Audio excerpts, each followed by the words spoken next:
this aircraft, there are 6 emergency exits. Hello, everybody. This is Rod, your captain speaking.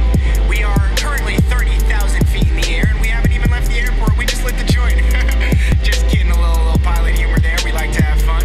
Our destination today is Casablanca, Morocco. So everyone, sit back, fasten your seatbelts, and prepare for takeoff. We will be arriving in 6 hours.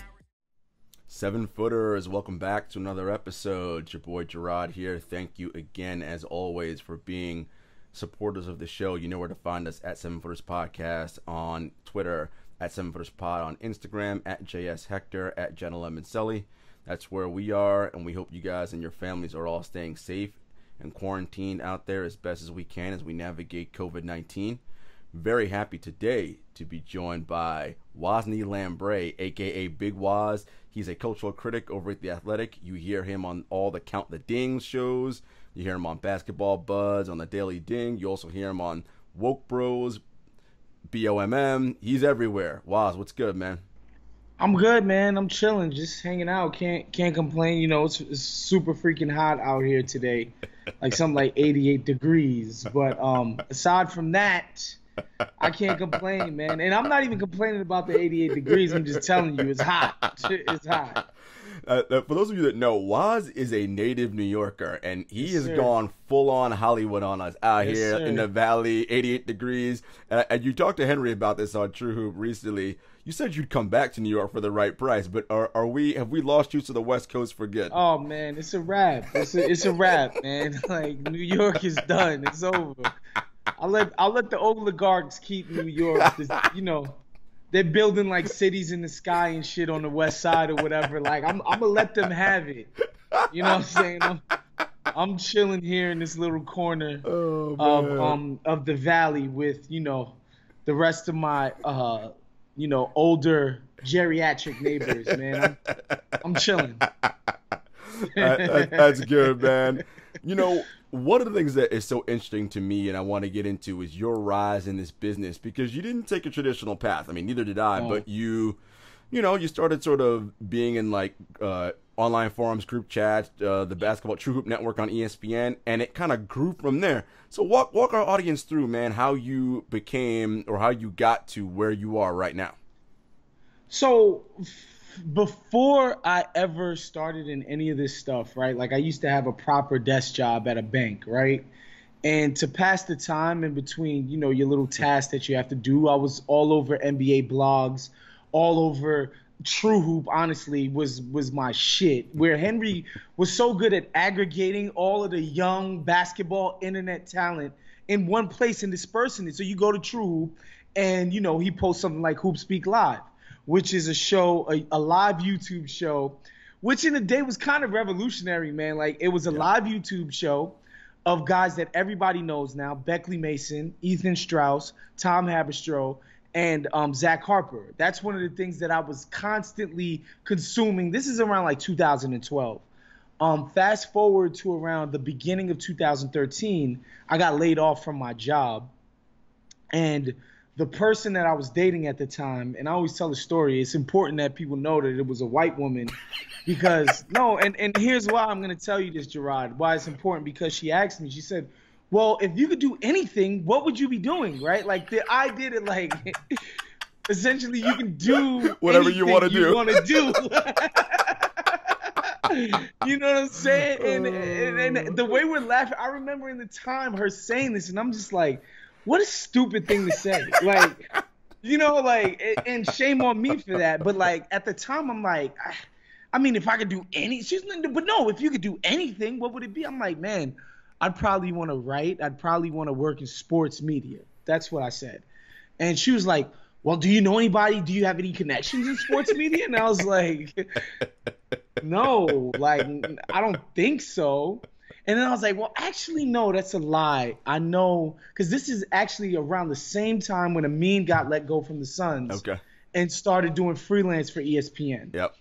And I was like, I kind of know one person. Yep. And that person is Amin because he's family members with one of my close friends. Yep. And she was like, well, get his email, reach out to him and ask him for advice and blah, blah, blah. And I'm like, this is a ridiculous notion. Like, I didn't go to school for broadcasting Right. or journalism Right. or writing Right. or any of that shit, right? Like, I was an economics major in school. You know what I'm saying? Like, finance. Like, that's what what my trade was. And so again, like, the notion was just ridiculous to me. So whatever, I still took her advice. And then she encouraged me to do that. She also told me to write something, just write a sample of something. And that way, when you tell people that you want to write, you can send them something and show them, this ain't just some BS that I say. Right. Like, I've committed some shit to paper. And I was like, all right. So I went out and did that. And I kind of remember what it was too. I think this was around the time of Sports View. Yep. When that was a big deal, right? And NBA writers were writing about that. And my shit was basically, it was a more like sort of big picture view of why this matters. It's not just Sports View. It's just this concept of box score stats, not being obsolete, but being secondary, not be like raw rebound totals, not being as good as percentage of rebounds available to get, right? Like, just, offensive and defensive pace, like all the shit that you learn from John Hollinger. Why Sports View was like an even more focused version of that, right? Like, this guy shoots, this percentage every time he goes left and pulls up from three, right? Like, it was sort of a piece. I wish I had that shit still, but it was basically explaining why the revolution is here. Yeah. Like, it's a wrap. It's over for, that guy had 6 assists last night, right? So I wrote something about that. I reached out to Amin. Amin was basically like, and Amin was just starting too, but he was just like, what you want to do is you want to make sure whatever it is that you have that's unique, that you're leaning into that. That's essentially what he said. If you can get exclusives, if you know somebody that works in music, right? Even though if you're in the sports lane, if that's what you got, use it, right? And that's what Amin had told me. So whatever. This is just my steps into, and again, I'm not even taking this all the way seriously because, again, the notion that this could happen was just ridiculous. So there was that. And then I told my older cousin that I was going to start trying to sort of pursue this thing, and at the same time, this lady that he knew named Elena, she had just left ESPN and she had taken a job at this thing called TriangleOffense.com, which is now defunct, but it was Complex's. They had a startup that was a basketball NBA startup, and she had just taken the job to run that. And so he was like, yo, I know that lady. I know that woman. And luckily for me, I did have the little sample thing that I had written up, and I sent it to her, and she liked it. And she was like, yo, mind you, I don't know anything about WordPress. I don't know anything about any of this shit. Gotta fake it a little bit. She liked it, and I had actually written some shit for the site. I got paid for it, all of that shit. Because it was just essentially just a blog. Yep. You know what I'm saying? And Complex started it, and I think one of their main first sponsors was Bacardi. And so through that connection, I was able to get on that blog or whatever. And in the meantime, I'm doing that with them sort of part-time every now and again. And I think they would give me like $75 or something per blog, which is actually pretty good fucking money. Like, when you think about it. Enough for you to go out with your boys on the weekend and be like, I'm good. Come on. Yeah. That's actually pretty good bread. And so in between that, of course, I'm still a huge fan of everything True Hoop, everything Ethan's doing, everything Zach's doing, but mostly everything Tom and Ethan and Zach are doing, because even Beckley, he moved on to, I think he was at New York Times. And I'm paying attention to what these guys are doing. And then all of a sudden, Tom is full-time at ESPN. Ethan starts doing his ESPN thing. And Amin is over there at ESPN. So when Jade sort of corrals those three specifically to start doing mad shit for True Hoop, I'm on it. I'm locked in with them because I'm already, one, I have a personal connection with Amin, and Tom and Ethan is somebody I've been following these cats. I had been following them. And so I'm always, whenever they're posting, they're doing this, they're doing that.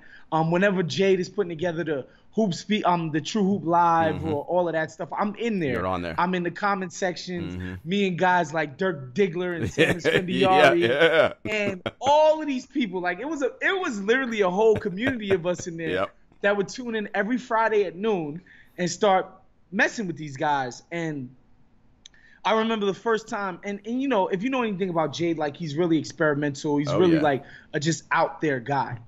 And I remember the first time he asked me to come on, like Windhorse had came on, because they would always rotate. It would always be Ethan, Tom, Amin, and some ESPN guy, whether it be Henry, whether it be Kevin, whether it be Windhorse. Like they would always rotate guys in, and Windhorse happened to be on that day, and he came in and did his Windhorse shit because he's really good at his job. And he just spit like so much facts and news and angles and this, and you should be thinking about this too, and blah blah. It was like 10 minutes, and he was Windhorse, right? Like people talk shit about, oh, LeBron got him his job. Like that just shows me you don't pay attention to the guy's work. Like he is an incredible reporter, no doubt. You know, so he comes in and he does his Windhorse shit, and I go in the chat. I was like, how y'all let Windhorse in 10 minutes blow y'all away for what y'all been trying to do for 45? Right, so Jade being Jade, he texts me on the side on the Spreecast, and he's like, "Yo, if I bring you on, will you say that?" Nice. Like, just say it, what you just typed, because that would be incredibly funny and amazing. And I was like, "All right, sure, I guess." So he brought me on, and I said some dumb shit or whatever, and that just started a whole pattern of Jade constantly bringing me on the shit.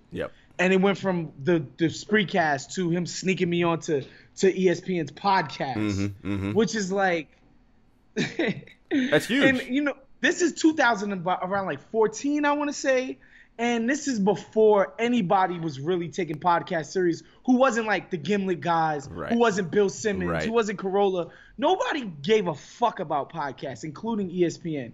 And so Jade was essentially able to do whatever the hell he wanted on those airwaves. To the point where he's got some random fucking dude in Queens coming on to ESPN's platform. But it built your following. I mean, right? 100%. There's no two ways about it. Like my homies, when it first started happening more consistently, my homies was just like, "Yo, bro, you used to have 700 followers. Now you have 1,800. And then they'd look, and then it'd be like 2,000. And it was just like, what the fuck? I'm like, nah, literally, I'm just going on these shows once or twice a week. And, like, people are following me, and people are fucking with me online and all of that. And to be real, at first, it wasn't like a whole, yo, I love what this guy's doing, blah, blah, blah. At first, it was a lot of, like, who is this rando? He stinks. Get this guy out of here. You know, I remember one time somebody was like, "Y'all got Tracy Morgan up there giving sports takes," right? But I remember a specific turning point, and I've told this story a bunch of times. But was I guess that would be the first Warriors season, the first Warriors champion. No, it would be 15-16. So it was probably like around January 2000 or of 2000 and no, it was the first Warriors, so it was 14-15. Okay. So around January of 2015. At this point, Jade had sort of evolved my role into I was playing an ombudsman role on the podcast. So I'd stay on the whole show, I'd listen to it, and at the end I would give everybody a grade. I'd be like, y'all did too much whining and crying about media travel. You know, Ethan, you bitched too much about there being no direct flights to Oklahoma City from, you know, Oakland. And, you know, I would give these little critiques or whatever. But I remember at the end of one show, I remember just saying like, yo, you know, y'all came out here and was talking, Wendy's talking about Kawhi might be the MVP and the Spurs might be a threat to win the championship this year. And I'm just like, that's ridiculous. Like, Steph Curry is clearly the MVP. The Warriors are much better. They're not a much, they're a better team in matchup-wise. They're a matchup nightmare for the Spurs. And here's why.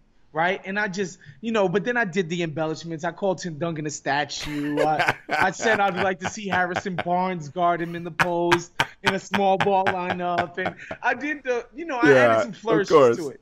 Knowing full well he'll cook Harrison Barnes. Right. Sure, it was the point was like, the Spurs are not a very mobile team. Right. They're a very plotting bunch at this point, and the Warriors, you have to be mobile, you have to be elastic to try to defend this team at that time, right? And so that might have been a Wednesday or Thursday, and I remember Friday night, Jay texted me and was like, "Yo, you really stand by the shit you said about the Spurs?" Because I get I'm like, I don't say things that I don't believe. Right. I've never been somebody who would do that. To like, if I say something, I believe at least a nice portion of it. At least 75%. Come on, I know when I'm playing devil's advocate or being whatever. Right. But I know, I said that because I believed that. I was like, of course I believe that. He's like, all right, cool. That's all he asked me. Then I wake up on Saturday morning to my app mentions are going crazy. Yeah. I forget what tweet app I had at the time, but I remember it would tell you like how many acts you had up to 20. And I would never have up to 20. Right. Anytime I opened up the app, it would say like 7, 6, maybe You were 9. 20 plus. It was 20 plus. And I was like, wait a second, what's happening? And it's all cats from San Antonio Coming at you going hard. crazy on me. They're going at me. And then I noticed that people are linking to an article from the website of a local, I think an ABC San Antonio affiliate, who had to backwards. What Jay did was he excerpted that audio of mine, isolated it, put images toward it, had like Tim Duncan's head on a statue. Jay did his Jay thing, and he posted on ESPN.com. Yep. I remember that. And it says at Big Woz or Wosny Lambre or something. He made you a star, Woz. That's what made you a star. Bro, listen. These people and that local affiliate on their website, they link back to the ESPN thing. Like, ESPN has no respect for the Spurs. They got some dude never even heard of him. Windhorse is not even correcting him and blah, blah, blah. And dude, when I tell you, it was at least 2 days of San Antonio Spurs fans killing me. But that shit got me so much attention. And just like people now listening to what we're saying on the True Hoop pods and all of that stuff. And it just kind of like kept going and going and going and going and going from there to where my role would just be expanded. Like I went from just doing stuff with Ethan and Tom and Amin whenever Jay could get me on to Jay shoehorning me in on a Windhorse thing. Yep. And at first, Windhorse being like, God, this guy Jade is a kook. He's got random dudes on my pod, blah, blah, blah. Just slowly but surely, I remember Jade sending me a screen cap like, yo, Windhorse fucking loved you on the last show. Like, damn, Woz was fucking dope. That's great. Yo, Jade, you actually do know what the hell you're doing. Blah, blah, blah, blah, blah. Same thing with Arnovitz. I had to win Arnovitz over. And Arnovitz, real talk, for a very long time, was my favorite NBA writer. Yeah, period. Love Arnovitz. Yeah, he writes good stuff. Period. Like his mastery of understanding what's happening on the game, explaining to you the analytical numbers, explaining to you how and why front offices function the way they do. And then I remember learning that he was a gay dude, like an openly gay homie. And I was like, yo, this dude is fucking revolutionary, bro. Like the fact that he's in this fucking hyper macho whatever job atmosphere. He's like, fuck that. Like I am who I am. And I always loved Arnovitz. I always admired him. To this day, I look up to him, right? And Arnovitz, he chewing me on Arnovitz, and Arnovitz is like, no frills. He doesn't believe in any of the wonky craziness. No. Come straight with it. And so Jade he's just like, really, Jade? Like, what are we doing? And then I remember specifically Arnovitz reaching out to me one day to be like, yo, I want to have you on the show because we're talking to Stephon Marbury. I know that this is somebody that's been I was like, wow, that's kind of ill. Arnovitz reached out to me to have me on the show. And, it's just slowly but surely I was winning people over who were already established in the game. Like, no, you're actually good at this. And you should absolutely keep pursuing this. And so that's kind of what I did, right? Yep. Like, as I was living my own life in New York and working and doing whatever, I was still pursuing this thing. And that's, and it's basically just, honestly, from there, it's just done nothing but keep going. And while you were doing all the True Hoop stuff and all the stuff on ESPN, what were you doing work-wise? Were you doing like odds and end jobs? What were you? All of it. Like my mom runs a daycare. I was helping with that. I got a job helping developmentally disabled young adults. I did all kinds of shit. I took a sales job at one point. I did all kinds of shit. Yeah. All kinds of stuff. And part of it was just like I knew like a career in finance just not something that was going to happen. And then what really happened is that this thing started actually moving. Mm-hmm. Like I kept getting more recognition. I kept telling people more and more encouragement. More and more people telling me, yo, you should keep doing this. Mm-hmm. You should keep going. Like, I think you're really good. Yeah. Yo, go. So I started being like, yo, I need to like keep going here. Yeah, absolutely. So that's what I did.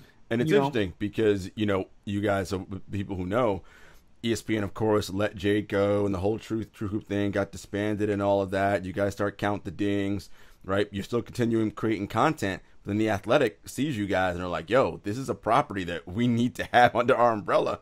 And the wonderful thing about that is they scoop up the entire thing. It's like Jade's like, you got to take all my guys, right? So it's Zach. It's everybody comes along, and it's a wonderful thing.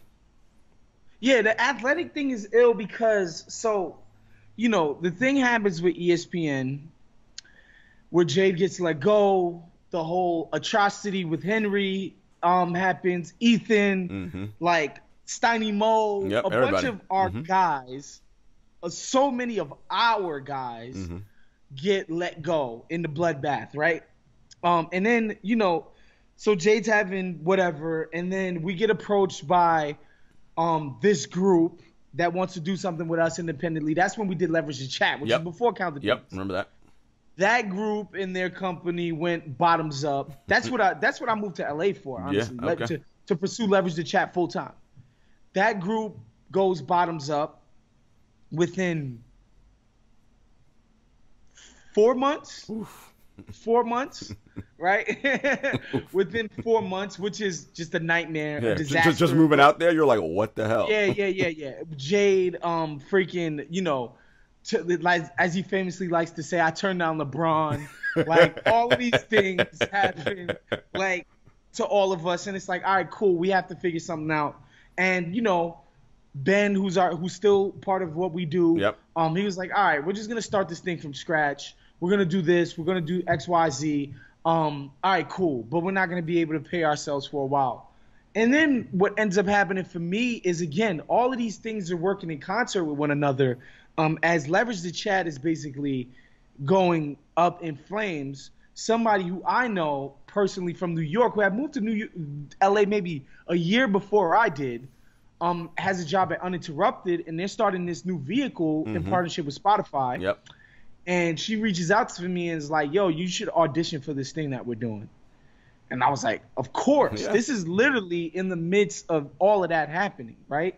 I try out and I get it. Yep. You know what I'm saying? And we had this pilot run of 10 episodes, which I'm getting paychecks from that. And throughout that, I'm making connections with people professionally that matter. You know what I'm saying? Like, you're meeting publicists, you're meeting agents, you're meeting players, and it was through that Uninterrupted partnership. Like I met Rudy Gay and Eric Bledsoe on a job, and my man Van Lathan, who's blowing up and is killing it. I met him, and he's a good homie of mine now. I met him on a job, and I was able to maneuver in that time. And then I want to say, shit, man, that happened. This all happened in February. I got the Uninterrupted job in March. That probably took me to June. And then by November of 2018, we got the word that, the Athletic wants to do business with us. We weren't sure what the business would be at the time, but the germination was, boom, 2018 November. So that was about 9 months of turmoil. Well, it wasn't 9 months of turmoil, but it was 9 months of like highs and lows. Yeah, it was a lot, and that's why I tell anybody who's pursuing something in the creative industries, like, it's rare that your shit's gonna be a straight path to definitely not success and happiness and all of that. Like, and it was tough. You know what I'm saying? Like, it was very touch and go. It was people, and I'm lucky that I got a support base. Like, you know, I can ask my parents for money. Mm-hmm. Like, I could call my dad and be like, yo, Mm-hmm. I need a check, bro. Right, like, right. can you help me out? Like, Right. I'm fortunate enough Right. that I have that. Or not even my dad or my mom. Like, I can ask an aunt or an Right. uncle. Like, Right. I'm fortunate enough to have that sort of, you know, backbone, you know? Mm-hmm. So I was fortunate. And, of course, my lady was very instrumental in keeping me afloat at the time. You understand what I'm saying? Yeah, And it was 100%. dark.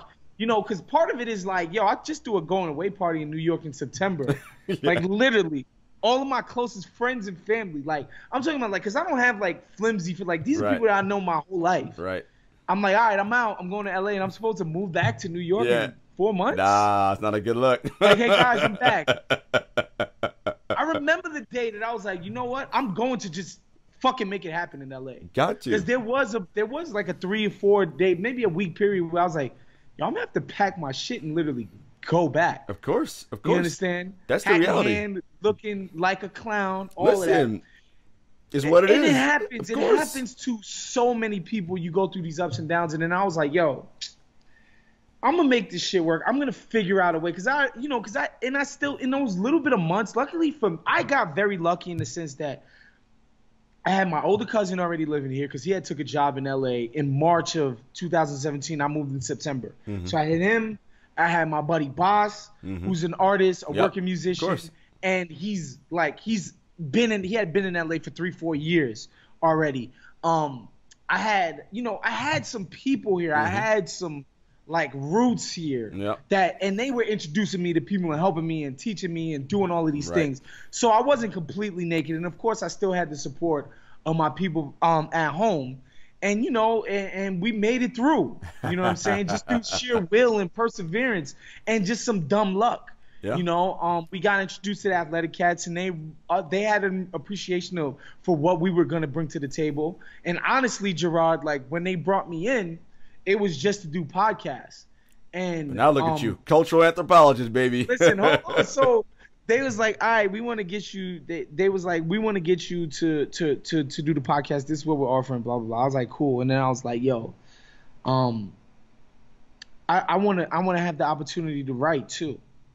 You know, and then I got on the phone with Dan Kaufman, who basically is the head guy. of the NBA, Yeah. former ESPN cat, and who he worked with.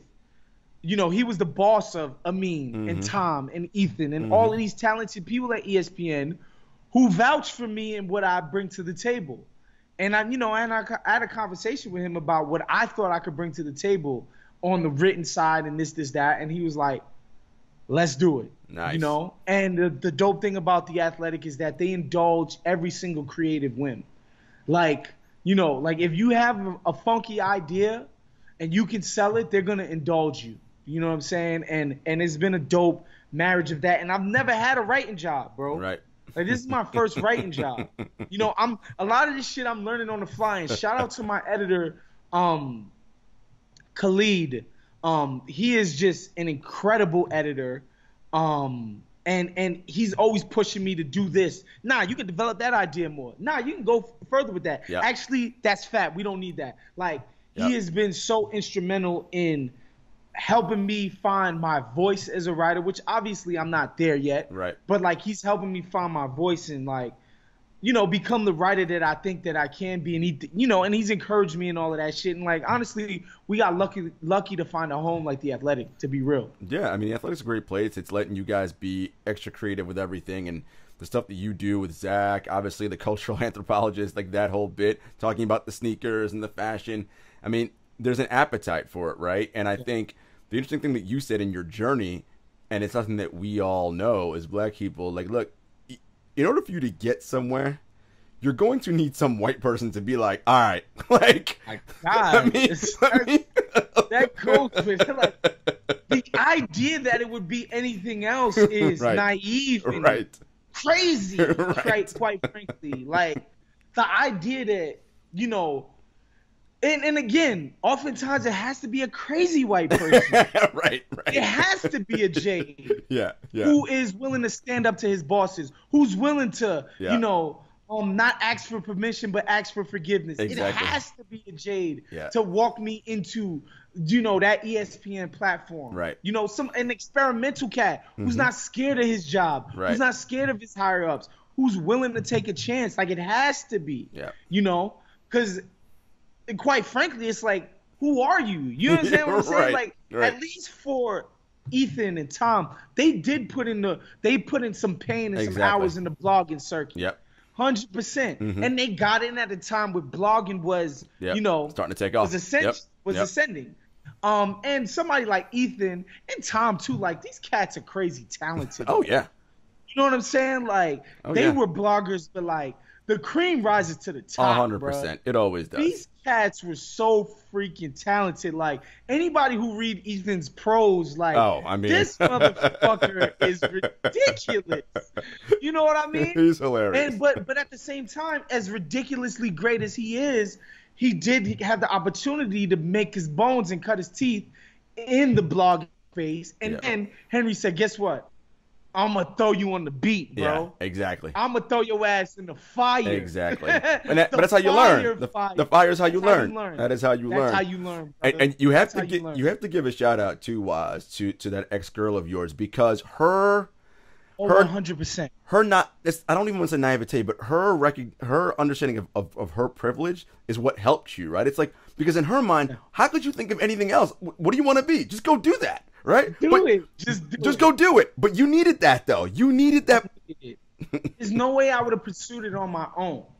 And it's also crazy to me because people always told me that that I had a facility with writing, right? Like, I always heard that, but like in my mind, I'm like, bro, like, I read a decent amount of shit. Like, I'm sorry, Hunter S. Thompson is a writer. Like, right.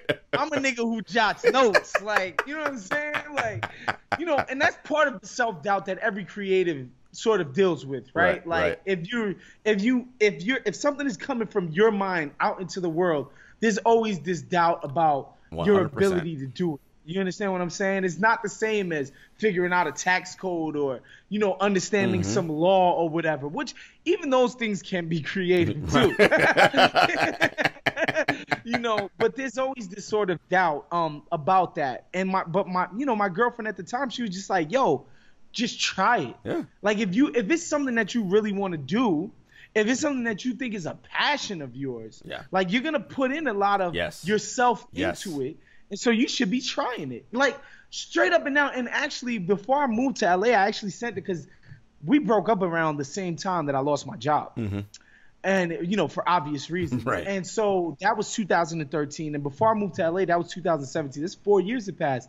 And I did write her a very long email to be like, "Yo, I pursued this thing because you told me that I should at the very least try it." Straight up and down. And again, I promise you, Jarod, I was like, this woman, this white lady is insane. She's crazy. She thinks that I could be a working member of the sports media establishment. How? Sure enough. Just do it. Here, you listen, Nike knows it. Just do it. Just do it. And she tapped into something that's interesting. So it's passion, right? And one of both of our passions is the NBA. And it's looking like we're gonna start playing some ball again. And Woz, we know what the obvious reasons behind that are, right? Everybody's money is looking funny and short, and they gotta get that thing squared away. We need that.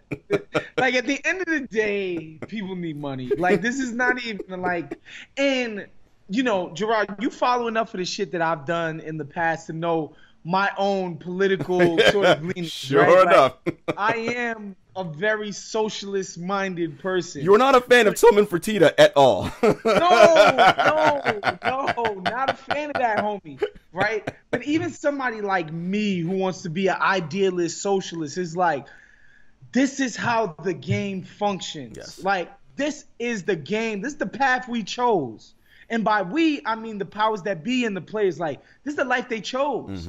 So this idea that they're just going to be like, we don't care about money. And the entire endeavor and partnership is about money. Yeah. So even I can't take a cynical view of it. It's because it's not cynical. It just is. It just is. It just is, you know. And guys got to do what they got to do. Like I'm not, like I can't, like the idea of the play, especially both sides are motivated to do it. This is not anybody. Nobody's being dragged and kicked into this. Not at all. So if somebody gets sick, God forbid somebody passes away, like there's no. Both sides went into this fully knowing the ramifications of what could be and what could happen. And they said, let's pursue this thing. 100%. You know, one of the things that, because it's interesting, you know, and CJ McCollum came out and said this, and we know a lot of the statistics, and they talk about so many guys in the NBA live check to check, but those are big checks, right? The reality is, and you look at someone like Timon Fertitta, he's also living check to check. It's just that his check is a large check, right? But it's the same idea. Because all his money is tied up in casinos, restaurants, things where we have large gathering. He had to furlough all his people because ain't nobody going to those places. So he's like, hey, man, we got to open. And not to mention, Daryl Morey messed up his China money, too. So Jarod, what do we always tell the working person? Save up your money. Don't spend frivolously. If you ain't got 3 months worth of rent saved up in your bank account, you're a piece of shit. What do we tell people without money? You're a piece of shit. 100%. What about you, homie rich corporation? Where's your 3 months of savings? Where's your liquid assets? That's what I think the silver lining of COVID has been. It's laid bare the lie that we get told by the power structure about how smart and frugal, and they are always long-term thinking about this and that, and us, the little fucking plebes, we just don't know what to do with money. Only the experts know what to do with money. They don't know nothing. Ridiculous. It's ridiculous. And then, you know, and just because you got me rolling on this, I love it. Topic, because, you know, I'm listening to a podcast, and it's by this economist lady. I'm forgetting her name, but it was actually Chris Hayes' podcast. And I love listening to Chris. His podcast, not the nightly show on MSNBC. His podcast is actually super duper informative. Very good. It's called Why Is This Happening? Yep. I would recommend anybody, because it's not really political. Right. It's analytical. Exactly. Is what it is. And you know, because they even get into the things of, you know, why it might be hard to pass some type of blue agenda. Like, anyway, he has this economist lady on, and she's explaining to everybody that, like, yo, the financial system is backed and underwritten by the government. Like, facts. When you take out a deposit from your bank, that money, so that you are able to take it out with no problem, so they can go out and do God knows what with that money that you put in there, is backed by the U.S. government. 100%. Basically, the financial system of the United States of America is socialized. Yes. Right? But all you ever gonna hear from the Tillman Fertitta types and the people in the government don't know about money. Only we do. Business. We're the experts. But as soon as COVID hit, first in line for handouts. They couldn't sit down for 3 weeks, 1 month. Government daddy, could I have some money, please? Jarod, it's amazing, man. It's wild. It's incredible. It is wild. The more I think about it, the more sort of upset, not at the system, but just like the condescension. Yes. Yeah. Because the system could be whatever the system is, honestly. And if people really gave a fuck, people could call me naive or whatever. I truly believe that if farmers in the middle of America or whoever realized that they too were poor like black and brown people, all this shit would be a wrap. 100%. It'd be a wrap. 100%. It would be a wrap. I truly believe that change is possible if we, the collective we, really wanted it. So I'm not tripping off of what the system is, because it feels like people are fine with it. Yeah. Honestly, that's what it feels like for me. If what I get in exchange for a terrible financial and social system is, you know, Mexican kids in cages, that's the freaking trade-off that people have with agency. They had the agency to make that decision, and they said, I'll take that trade-off 5-7 days a week and twice on Sunday. Cool. That's the system. That's cool. But the condescension that we get from that class of people That shit makes me crazy. Ladies and gentlemen, we broke out into an episode of Woke Bros, in case you didn't know. No, but to circle it back to the league, though, was, you know what's so interesting, too? So, okay, we're going to this Walt Disney World Resort. Disney World, of course. CEO Bob Iger, who's transitioning out. Bob Iger, who, of course, is best friends with Chris Paul, or one of Chris Paul's close friends, right? Tight with Adam Silver.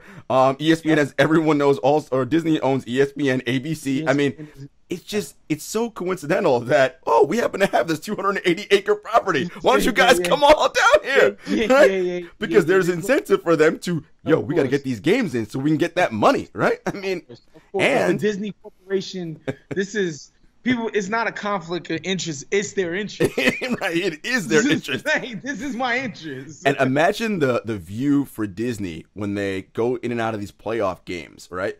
And as we all know, Disney's doing a phased opening. You're going to see people in and around the parks, NBA players. So what that means, hey, it's safe for the NBA and we're open. Come on down to Disney. Bring your family. Of course. It's a cliche, but every crisis is an opportunity. Listen. And we see it with, a lot of things where, they create a $500 million slush fund for, one of Trump's cronies to literally dole out to who, like, with no oversight. To whoever. Just go ahead. 500 billion with a B, guy. Excuse me, 500 million. 500 million was just his portion of it. Just dole out. So like, you need 20 mil?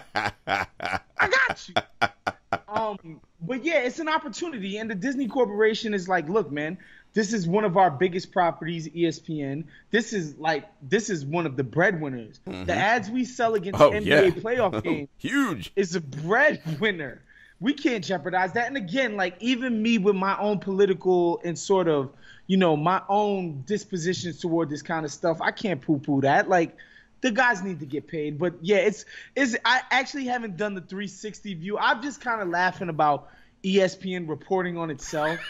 Like, the ESPN exclusives about Disney potentials. Like, right. It's like, God, come on, guys. We know the game here. Like, you're Disney. Like, what the fuck? Mickey Mouse is on your check. We get it. Yeah. We kind of, all right, guys. Yeah. From a playing standpoint, I know you're of the mindset of we got to get a little training camp worked up. These guys got to get some games in because we can't go from doing nothing to all of a sudden, playing intense playoff basketball. I mean, it's a reality that these players all live in lavish houses with private gyms and courts. That's not actually – there's like a handful of dudes that got courts. A handful. Most of them don't. Also, the idea that you can push yourself to the intensity of the NBA, you can. Right, yeah. You can't. There's something about the human mind that's like, this ain't a playoff game. Right. Why am I going that hard? Yeah. Like, when you're in a playoff game and when you're not, like, you can't – your body, like, there's going to be guys ready to play, but the idea to jump right into it is a bit scary. And so I can understand the sort of period where guys are just playing against each other or a really long training camp and all of that, but I just don't think you can go from being at the house to, to 100. Game 7. No, definitely not. And you look at it, too, and, there is talk, and people I've talked to and some of the reports that have come out, we're looking at possibly end of July, beginning of August to start this stuff, to actually start the games playing. Okay, well, when are we starting the next season then? Like, if we go on that far in, when is the next season starting? Well, so what they're looking at now is when they start the season, the next season's starting in December. That's just what it's going to be. In order to have a proper off season, they're trying to get the championship done before Labor Day because they don't want to go up against football. The NFL. Smart. And then whatever from between September and December, probably Christmas. That makes sense to me. You know what I'm saying? Start the season on Christmas, and that'll be an abbreviated season as well. And then from there we'll go back to whatever. But I'm just hoping we do 70 game season or 66 game season. Yeah. And everybody's like, why would we go back? Why go back? Why go back? 65 games. You know how intense that'll be? You only play 2 times a week at most, right? And it's like, oh, man, we got three max. Yeah. Yo, we got to hustle. Everything matters now. The big issue that everybody says about the NBA season being too long, 65, you like, yeah, we're ready to roll now. Especially in a 30-team league, so, like, that's perfect. You play people mostly only twice a season. So most of these matchups, every single one is like, wow, like this is a barometer. Like, wow, like, you know. So, you know, but I think that's the plan, though. It's next season is absolutely going to be abbreviated. Yeah, 100%. And it's going to start way later than the mid-October date that we've been accustomed to getting the last few years. And hopefully, again, they'll use it, as you said, every crisis is a room for opportunity. They'll use it to be like, you know what? We can figure out the money, and this 65-game season works. You know, we're going to transition to something that I also find interesting, because you got a lot of things that interest you. Obviously, politics. We did a woke bro segment. Of course, the NBA. Yes, but you are a cultural anthropologist, so music, I know, is a big thing for you. You talked about Boss. You talked about a lot of different things. Hip hop, of course, a major influence in that. But R&B and popular music, and particularly women artists, you have an interesting take, which I happen to agree with. And you'll often just do things like have Rihanna appreciation days, or you'll just tweet out anti greater than lemonade and all of these things. And for me, my position on anti is you could hear and see the growth in Rihanna as an artist from the time she first came out, Ponder Replay, to this album. The subject matter, not only that, her voice and her singing ability, because I've seen her live earlier in her career and later, and there is a marked difference. Yeah. Right? Oh, and that Anti-album to me was, I'm trying to think what else came out that year. It's one of the best releases that year. Certainly one of the 2 or 3 best releases that year. But dive a little bit deeper into Anti greater than lemonade. Yeah, I mean, Lemonade is fine. I think what happens is this person who's been so extremely private within her public life decides to bring people in, or it seems, we don't know these people, but at the time it seems like she's bringing people in a way in her private life, in her marriage specifically, that she hadn't done before, and that sort of shook the sort of culture, right? And not to say the music was without merits, like it's good stuff. Like, oh yeah, you can like or hate Beyonce, like this is a professional of the highest order, talent of the highest order. Like when you merge the drive, professionalism, and the talent of this woman, it's called all-time greatness. There's no two ways about it. So, like on its own, it's artistically, the album has integrity, even without the gossip and the rumors and the stuff that's out there. But I think that stuff played a huge part in how people received the album. And of course, it was a visual album, came out with all of these videos, and she's breaking car windows with a baseball bat. Very visceral stuff, right? There's no denying that. But I think with Anti, and again, Rihanna had spent her whole career, I want to say up to that point, she spent her whole career basically making her albums very commercially focused, in the sense that these albums are a vehicle for these smash number ones that I made. Of course. You know how the taco tortilla is basically the conduit by which you get that, you know what I mean, carne asada into your grill. Like, the album is just the tortilla for the singles. You understand what I'm saying? 100%. Whereas, and that was the approach until Anti, where she's like, I'm going to make a bunch of dope records. I'm going to make shit, the type of songs that I'm very interested in making, and I'm going to do it with the best people in the music industry. And you put that together, and like her level of taste, and again, like she comes into the game as a 17, 18-year-old girl. Really young. To where she's at 10 years later with Anti. It's like all of that knowledge gained, all of this stuff that she's done, and that culminates into one album. You understand what I'm saying? And the album is genre bending. Like, there are ballads, there's dancehall records, there's like, DJ Mustard beats on it. Like, there's crazy stuff happening on the album. And I think it's the first time she actually sat down and decided, like, look, this album's gonna be about the music that I'm making for the album, rather than it's gonna be a vehicle for commercial records. But even still, she put out Work, probably her biggest song of her career. That shit went straight to number one. And I just think the breadth of the sounds and the style the styles that she's taking on, like something like Love on the Brain and Work don't have anything in common. Right. And Needed Me and yeah. I mean, come on. And and of course it's got the signature Rihanna stuff on it. Right? Where she's just like, she is just talking reckless. She's a savage. She is a savage. They tell you that I was a savage. And, like, can you keep your penis erect long enough? Are you ready for all this woman? Woo! Like, she is, and that's the thing that I love about her, bro. Like, she has always, like, basically from Good Girl Gone Bad to now, she sort of took charge of her public persona and how that she decided that she was going to project publicly. Like, she made a decision like, I'm going to be me, dude. Yep. I'm not going to acquiesce to the expectations of what a pop starlet should be. I'm me. Yep. And that resonated with me very early on. Even before I caught up with being a huge fan of her music, I just loved her ability, like the way she treated celebrity. Yep. It's just not something that you and I were accustomed to seeing from our celebrities. Like this woman was raw, unapologetic, and she was just authentic. And that word gets thrown around a lot. But she's a real one. And you see it in how people admire her now. Like everybody's like, what is it that you like about Rihanna? She's real. She's authentic. 100%. She's real. There's no pretense. Nope.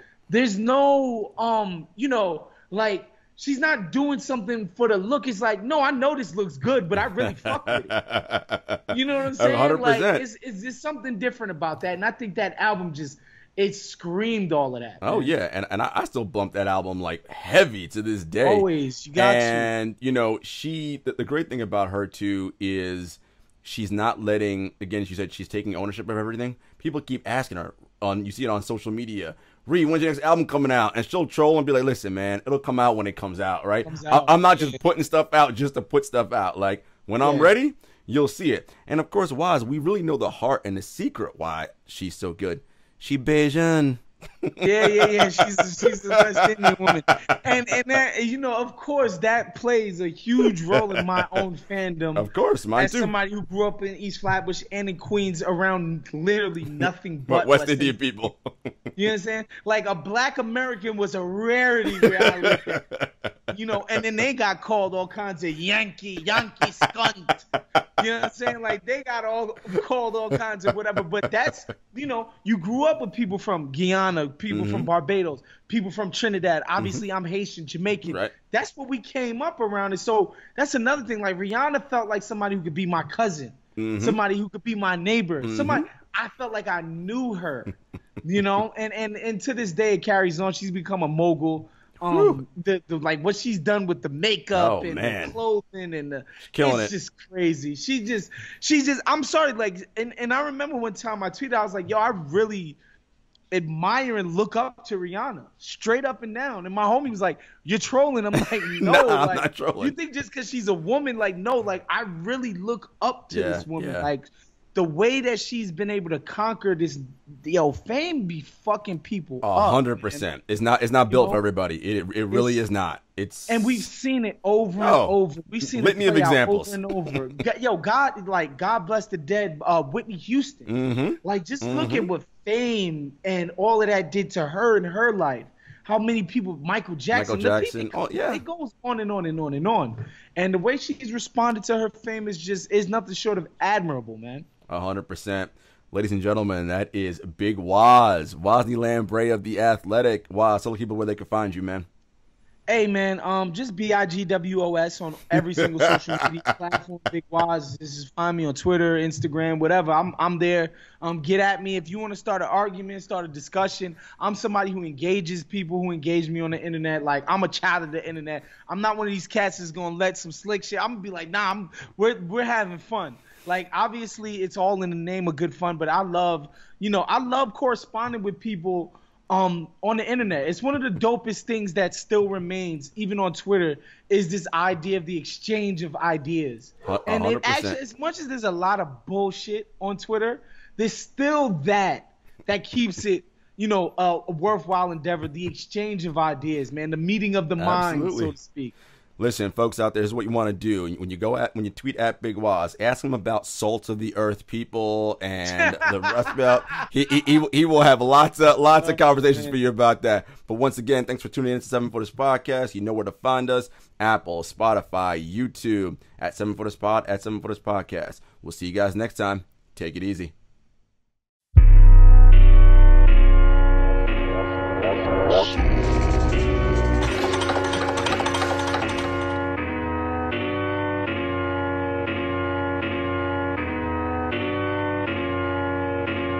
Spent a couple years out here with these raps, trying to have a plan that we made come true. Applied to some jobs, but I ain't hit back. I don't wanna trap, what's a man gonna do? Chevy told me come